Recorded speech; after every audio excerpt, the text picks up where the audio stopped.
കുറച്ചു സമയങ്ങൾക്ക് ശേഷം സിത്താരയും വൈഷ്ണവിയും തിരികെ വീട്ടിലെത്തി. വരുന്നുണ്ട്. ഇന്ന് നിന്റെ അന്ത്യം ഞാൻ പോയിക്കൂടി, നീ നോക്കിക്കോ. വളരെ സന്തോഷത്തോടെയാണ് വൈശുവും സിത്താരയും കൂടി വീട്ടിലേക്ക് കയറി വന്നത്. പാവം അറിയുന്നില്ലല്ലോ ഇനിയൊരു അംഗമാണ് അവിടെ നടക്കാൻ പോകുന്നതെന്ന്. വന്നോ രണ്ടുപേരും? ഞാൻ നിങ്ങളെ കാത്തിരിക്കുമായിരുന്നു. എന്താടാ? പറയാം. അതിനു മുമ്പ് വൈഷ്ണവി മോളെ ഇന്ന് വന്നേ. എന്താ ചേട്ടാ? എല്ലാം പറയാം, വാ.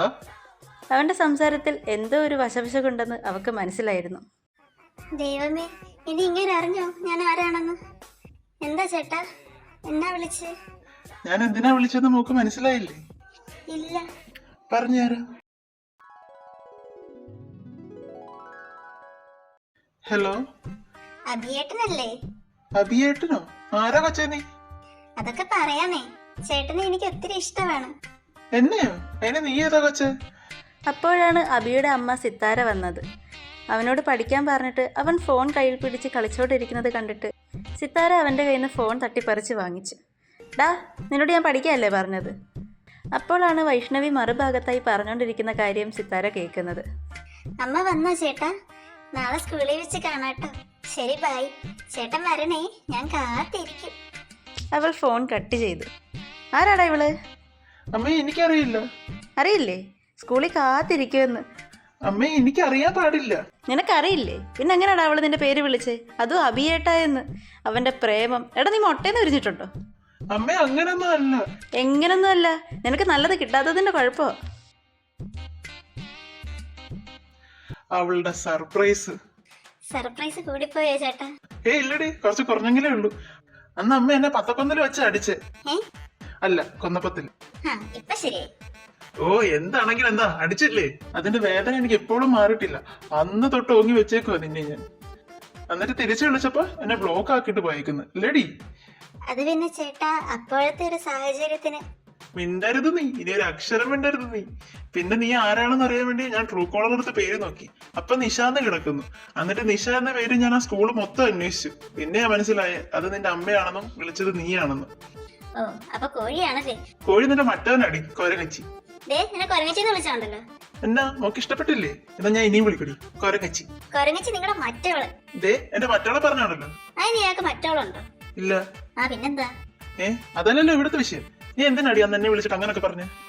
അത് പിന്നെ ചേട്ടാ, അതിന് വേറൊരു ചെറിയ ഫ്ലാഷ് ബാക്ക് കൂടി ഉണ്ട്. അതെന്തോന്ന്?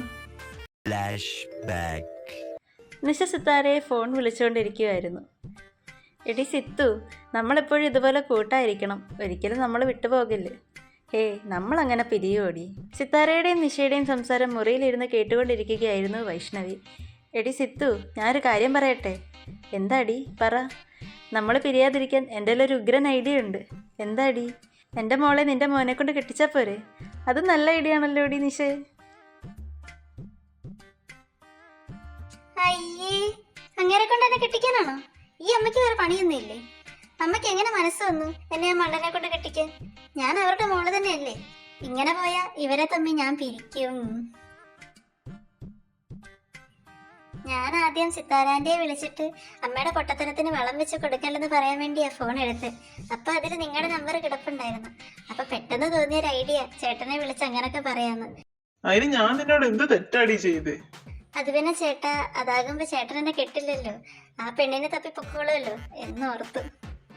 അതെ, അല്ലെങ്കിൽ ഞാൻ നിന്നെ കെട്ടാനൊന്നും പോകുന്നില്ല. പിന്നെ അല്ല തന്നെ ഞാൻ തന്നെ കെട്ടാൻ മുട്ടി നിൽക്കുമല്ലേ. എന്തേലും പറഞ്ഞോ? അന്നത്തെ ബുദ്ധിക്ക് പെട്ടെന്ന് തോന്നിയൊരു ഐഡിയ ആയിരുന്നു എന്ന് പറയുമായിരുന്നു. നല്ല ഐഡിയ ആയിരുന്നു. അതുകൊണ്ട് എനിക്ക് മനസ്സിലായതേ ഇല്ല നീയാണെന്ന്. എനിക്ക് ഫോൺ ഇല്ലാത്തോണ്ടല്ലേ? ഇല്ലാഞ്ഞ കാര്യമായി. ഫോൺ ഉണ്ടായിരുന്ന ഇതിലും വലിയത് ചെയ്താനേ നീ. വൈഷ്ണവി ഇളിച്ച് കാണിച്ചു. നീ കൂടുതൽ ഇളിക്കല്ലേ, ഞാൻ അമ്മയോട് പറഞ്ഞു കൊടുക്കും അന്ന് എന്നെ വിളിച്ച നീയാണെന്ന്. ആന്റിക്ക് അറിയാം. അപ്പൊ മാതാശ്രീക്കും എല്ലാം അറിയായിരുന്നു. എന്നിട്ട് എന്നെ പൊട്ടനാക്കുമായിരുന്നല്ലേ രണ്ടും കൂടി. അല്ല തന്നെ പൊട്ടനല്ലാത്തല്ല. എന്താ? ഒന്നുമില്ല. ഒന്നുമില്ലാതിരിക്കുന്നേ നിനക്ക് നല്ലത്. പിന്നെ അല്ല ഇയാളെന്നെ മുക്കി പിടിച്ച് കയറ്റും. നിനക്കെന്തെങ്കിലും പറയാനുണ്ടോ? നീ മുഖത്ത് നോക്കി പറയടി. ഇല്ലായേ.